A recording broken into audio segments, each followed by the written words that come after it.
રમેશભાઈ 2012ની અંદર તમારા ઉપર કોંગ્રેસે ભરોસો મૂક્યો હતો, તમે જીતીને બતાવ્યો। આ વખતે ફરી પેટા ચૂંટણી અહીંયા આવી છે, તમારા ઉપર વધુ એકવાર ભરોસો મૂક્યો છે। કેટલી તમને જીતની અત્યારે અહીંયા વિશ્વાસ દેખાઈ રહ્યો છે? અહીંયા ખૂબ ચોક્કસ જ જીતવાનો છું, ઓછામાં ઓછા 10,000 મતથી જીતવાનું છું। તમે જે મુદ્દાઓ લઈને નીકળ્યા છો એમના ઉપર જનતાને તમે ભરોસો પાવી શકશો? અમે ગમે તેટલું ભયંકર પૂર હોય કે સામે ગમે તેટલો ખરાબ પ્રતિકૂળ વાતાવરણ હોય તો પણ હું જીતી જાઉં છું। અમે કડી શહેરની અંદર ફરીને આવ્યા, લોકો કહી રહ્યા છે કે વિકાસ નથી થયો। અહીંયા બિનહરીફ ભાજપ ચૂંટાઈને આવ્યું છે, ભાજપને ગઢ ગણાય છે, તેમ છતાં વિકાસ નથી થતો। એટલે મુદ્દા તો અમારી પાસે ઘણા બધા છે પણ કોઈ ધ્યાન આપવાવાળું નથી। વિરોધ નહીં થતા લોકો કડી શહેરમાં બધા એટલા થાકી ગયા છે કે ભાઈ આ લોકો નકામા લોકો છે અને એ એમના વજનથી જે તૂટી જશે। તમે આટલા બધા ગામડા ફર્યા છો, ત્યાંના લોકો તમને એમની સમસ્યા જણાવે છે કે ભાજપ આવે છે ખાલી પ્રચાર કરીને જતું રહે છે, કોઈ સાંભળતું નથી। આજે જે છે એ મારી મહેનત જે છે એનું ફળ છે અને એનું ફળ છે એટલે લોકો મને સ્વયંભૂ મને જીતાડી દેશે। મારી પાસે અમને જેટલા પૈસા છે નહીં, ભાજપવાળા જોડે છે એટલા પૈસા મારી પાસે છે નહીં ને છતાં મને જીતાડી દેશે।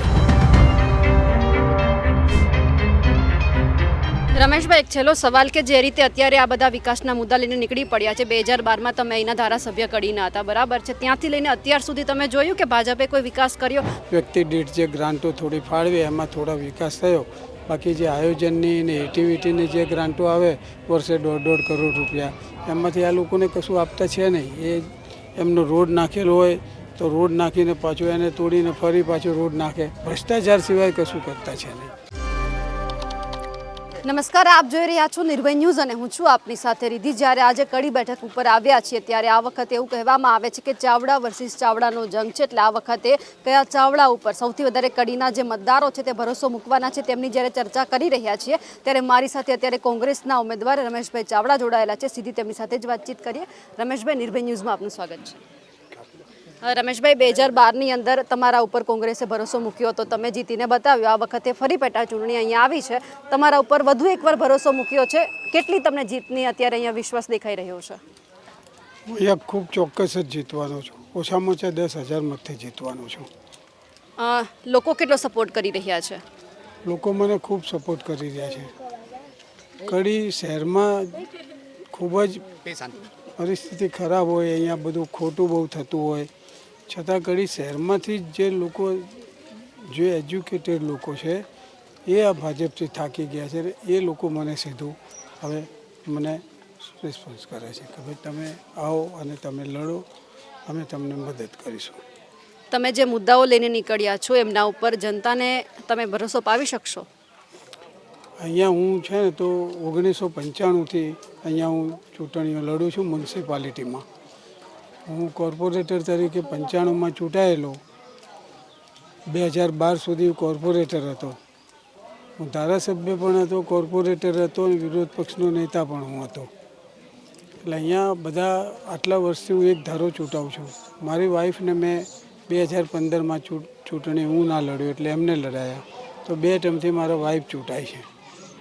કડીમાં ભાજપે એક વખત આખું કડી બિનહરીફ કરી દીધું, માત્ર મારી એક પેનલ જ હું જીતાડીને લાવેલો। આ વખતે પણ કડીમાં 36 સીટોમાં માત્ર ને માત્ર મારા વાઈફ એક જ જીતીને આવ્યા છે। એટલે અમે ગમે તેટલું ભયંકર પૂર હોય કે સામે ગમે તેટલો ખરાબ પ્રતિકૂળ વાતાવરણ હોય તો પણ હું જીતી જાઉં છું। એટલે એમાં મને અત્યારે બી જીતી જઈશ, એમાં મને કોઈ વાંધા સરખું નહીં। હા, એટલે અમે કડી શહેરની અંદર ફરીને આવ્યા, લોકો કહી રહ્યા છે કે વિકાસ નથી થયો। અહીંયા બિનહરીફ ભાજપ ચૂંટાઈને આવ્યું છે, ભાજપને ગઢ ગણાય છે, તેમ છતાં વિકાસ નથી થતો। એટલે મુદ્દા તો અમારી પાસે ઘણા બધા છે પણ કોઈ ધ્યાન આપવાવાળું નથી। એટલે મુદ્દામાં એવું છે કે અહીંયા માત્ર મારા વાઈફ ચૂંટાયા છે। અમારે કંઈ દરખાસ્ત કરવી હોય તો એમાં ટેકામાં સહી જોઈએ, ટેકામાં સહી કરનાર તો કોઈ છે નહીં। એટલે આ લોકો જે કરતા હોય ખોટી પેલીમાં કે ખોટા ઠરાવ કરીને ક્યાંક ને ક્યાંક ગેરકાયદેસર, સમજો છો ને આપ, કંઈ બી કરતા હોય, ટીપી સ્કીમ નાખતા હોય તો ટીપી સ્કીમ એમના ચોક્કસ લોકો હોય એમના ત્યાં જ નાખે અને એમની જમીનોના બજાર ઉચકાઈ દે, બીજા હવે એ લોકો આપણી પાસે આવે પણ આપણી પાસે વિરોધ કરવાનું જે બીજી જે હોવી જોઈએ એ છે નહીં. એના કારણે વિરોધ નહીં થતા લોકો કડી શહેરમાં બધા એટલા થાકી ગયા છે કે ભાઈ આ લોકો નકામા લોકો છે અને એ એમના વજનથી જે તૂટી જશે હવે. તમે આટલા બધા ગામડા ફર્યા છો, ત્યાંના લોકો તમને એમની સમસ્યા જણાવે છે કે ભાજપ આવે છે ખાલી પ્રચાર કરીને જતું રહે છે, કોઈ સાંભળતું નથી? અહીંયા મેડમ હું છું ને તો હું જીભનો બહુ પાક્કો છું. હું જે ગામમાં જઉં ને હું કહું કે ભાઈ આ કામ છે તો હું કહું કે તમને આપી દઈશ તો હું આપું જ. મને ખોટા વાયદા હું કદી કરતો નથી. અમારે ત્યાં ઓછામાં ઓછા 3,500 થી 3,500 ફેક્ટરીઓ હશે. હું કોઈ દિવસ ચૂંટણી ફંડ લેવા કોઈને ત્યાં જતો નથી. હું કોઈ બિલ્ડર જોડે કે કોઈ વેપારી જોડે ચૂંટણી ફંડ લેવા જતો નથી. એટલે હું કોઈ દિવસ કોઈ મારા ઉપર પ્રેશર કરે કે મને કોઈ અંદર પેલી આપે એવી કોઈ જોગવાઈ જ નથી. હું કોઈની સાથે કનેક્ટેડ જ નથી. એટલે મને તો જે લોકોની પબ્લિકની જે ચિંતા હોય, પબ્લિકની જોડે જે કામ કરવાનું હોય એ લોકોને જ હું મદદ કરું છું. મારે અધિકારીઓ જોડે બી ઝઘડા થાય, મામલતદાર હોય, પ્રાંત હોય, પોલીસ હોય, તો નાના માણસને કોઈ હેરાન કરતું હોય તો હું સામેથી એમના ત્યાં હું મદદ કરવા જાઉં છું. એટલે આ જે છે એ મારી મહેનત જે છે એનું ફળ છે. અને એનું ફળ છે એટલે લોકો મને સ્વયંભૂ મને જીતાડી દેશે. મારી પાસે અમને જેટલા પૈસા છે નહીં, ભાજપવાળા જોડે છે એટલા પૈસા મારી પાસે છે નહીં, ને છતાં મને જીતાડી દેશે એવો મને પૂરો ભરોસો છે.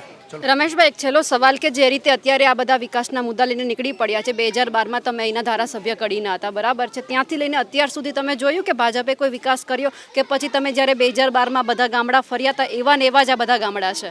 એ જ પરિસ્થિતિ છે. ગામડાઓમાં કંઈ વિકાસ થયો જ નથી. આ લોકો શું કરે છે કે જે એમના પ્રીતિપાત્ર સરપંચો હોય એ લોકોને જ કામ આપતા હોય, બીજા લોકોને કંઈ કામ આપતા છે નહીં. એટલે પેલું જે હમણાં થોડી એ થયું છે કે હમણાં વ્યક્તિ દીઠ જે ગ્રાન્ટો થોડી ફાળવી એમાં થોડા વિકાસ થયો.